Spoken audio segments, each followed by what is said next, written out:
शनि के नाम से ही हर व्यक्ति डरने लगता है। शनि की दशा एक बार शुरू हो जाए तो 7.5 साल बाद ही पीछा छोड़ती है। लेकिन हनुमान भक्तों को शनि से डरने की तनिक भी जरूरत नहीं। शनि ने हनुमान को भी डराना चाहा, लेकिन मुंह की खानी पड़ी। आइए जानते हैं कैसे। महान पराक्रमी हनुमान अमर हैं। पवन पुत्र हनुमान रघुकुल के कुमारों के कहने से प्रतिदिन अपनी आत्मकथा का कोई भाग सुनाया करते थे।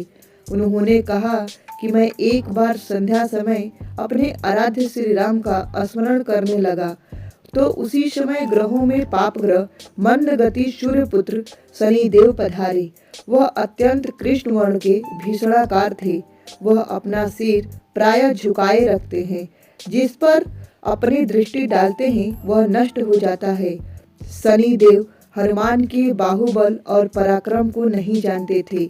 हनुमान ने उन्हें लंका में 10 ग्रीव के बंधन से मुक्त किया था। वह हनुमान जी से विनय पूर्वक किंतु कर्कश स्वर में बोले, हनुमान जी, मैं आपको सावधान करने आया हूँ। त्रेता की बात दूसरी थी, अब कलयुग प्रारंभ हो गया है। भगवान वासुदेव ने जिस क्षण अपनी अवतार लीला का समापन किया उसी क्षण से पृथ्वी पर कली का प्रभुत्व हो गया। यह कलयुग है। इस युग में आपका शरीर दुर्बल और मेरा बहुत बलिष्ठ हो गया है।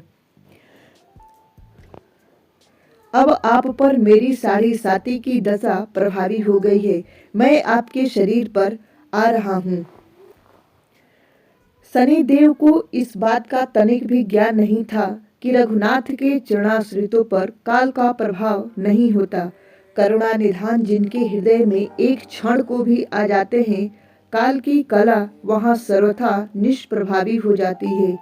प्रारब्ध के विधान वहां प्रभुत्वहीन को हो जाते हैं। सर्व समर्थ पर ब्रह्मा के सेवकों का नियंत्रण संचालन पोषण प्रभु ही करते हैं। उनके सेवकों की ओर से दृष्टि उठाने का साहस कोई सुर असुर करे तो स्वयं अनिष्ट भाजन हो जाता है। शनि देव के अग्रज यमराज भी प्रभु के भक्त की ओर देखने का साहस नहीं कर पाते। हनुमान जी ने शनि देव को समझाने का प्रयत्न किया, आप कहीं अन्यत्र जाएं। ग्रहों का प्रभाव पृथ्वी के मरणशील प्राणियों पर ही पड़ता है। मुझे अपने आराध्य का स्मरण करने दे। मेरे शरीर में श्री रघुनाथ जी के अतिरिक्त दूसरे किसी का स्थान नहीं मिल सकता। लेकिन शनि देव को इससे संतोष नहीं मिला।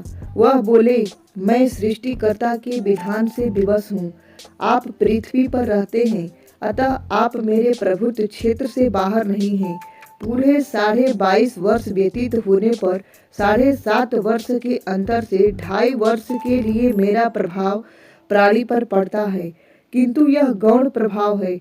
आप पर मेरी 7.5 आज इसी समय से प्रभावी हो रही है।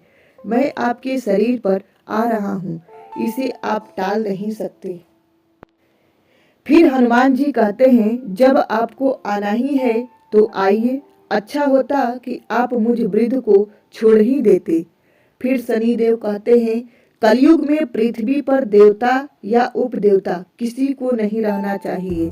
सबको अपना आवास सूक्ष्म लोकों में रखना चाहिए। जो पृथ्वी पर रहेगा वह कलयुग के प्रभाव में रहेगा और उन्हें मेरा पीड़ा भोगनी पड़ेगी।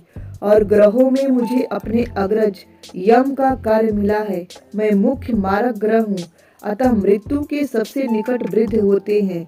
अतः मैं वृद्धों को कैसे छोड़ सकता हूँ। हनुमान जी पूछते हैं, आप मेरे शरीर पर कहाँ बैठने आ रहे हैं। शनि देव ने गर्व से कहते हैं, प्राणी के सिर पर। मैं 2.5 वर्ष प्राणी के सिर पर रहकर उसकी बुद्धि विचलित बनाए रखता हूँ। मध्य के 2.5 वर्ष उनके उदर में स्थित रहकर उनके शरीर को अस्वस्थ बनाता हूँ। वह अंतिम 2.5 वर्ष पैरों में रहकर उसे भटकाता हूँ। फिर शनिदेव हनुमान जी के मस्तक पर आ बैठे तो हनुमान जी के सिर पर खाज हुई। इसे मिटाने के लिए हनुमान जी ने बड़ा पर्वत उठाकर सिर पर रख लिया। शनिदेव चिल्लाते हैं, यह क्या कर रहे हैं आप। फिर हनुमान जी कहते हैं, जैसे आप सृष्टिकर्ता के विधान से विवश हैं, वैसे मैं भी अपने स्वभाव से विवश हूँ। मेरे मस्तक पर खाज मिटाने की यही उपचार पद्धति है। और आप अपना कार्य करें और मैं अपना कार्य। ऐसा कहते ही हनुमान जी ने दूसरा पर्वत उठाकर सिर पर रख लिया। इस पर शनिदेव कहते हैं, आप इसे उतारिए, मैं संधि करने को तैयार हूँ। उनके इतना कहते ही हनुमान जी ने तीसरा पर्वत उठाकर सिर पर रख लिया तो शनिदेव चिल्लाकर कहते हैं, मैं अब आपके समीप नहीं आऊंगा। फिर भी हनुमान जी नहीं माने और चौथा पर्वत उठाकर सिर पर रख लिया। शनिदेव फिर चिल्लाते हैं, पवन कुमार त्राहि माम रामदूत अंजनाय नमः। मैं उसको भी पीड़ित नहीं करूंगा जो आपका स्मरण करेगा। मुझे उतार जाने का अवसर दे।